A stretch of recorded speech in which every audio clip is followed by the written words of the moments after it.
So if you're at home and you have a kettlebell or a dumbbell or any sort of weight that you can use and you want to train your shoulder mobility, I'm going to show you a very easy way to set yourself up in order to train shoulder external rotation PAILs, or otherwise known as Progressive Angular Isometric Load.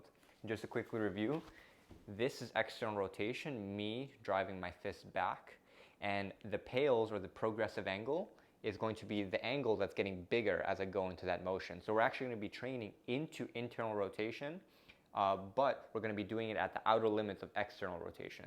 So like I said, you just need a weight, and you're going to get on your side,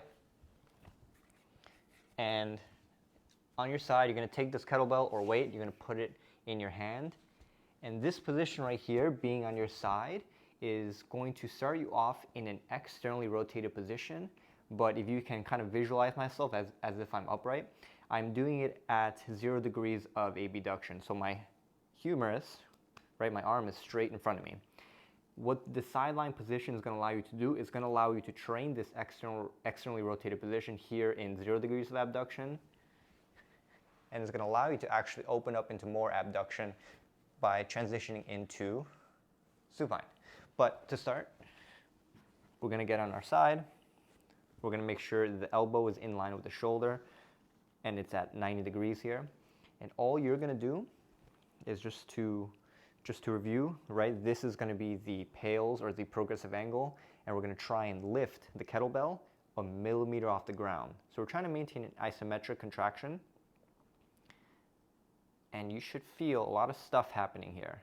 Now you may not notice a lot of motion because we're trying to hold the forearm as close to the floor as possible, because we're trying to stay in our end range of external rotation. And what you're going to notice here is it's going to be very tempting to try and hover the whole forearm up, but just remember, we're trying to work through this axis of rotation of the humerus so that the rotation stays at the shoulder joint. So just think about your elbow pressing down as the end of your forearm or your wrist comes up, right? So if I were to actually do a concentric contraction, I would actually go up this way without my elbow moving. But the goal is to keep this elbow down while the weight hovers just barely off the floor.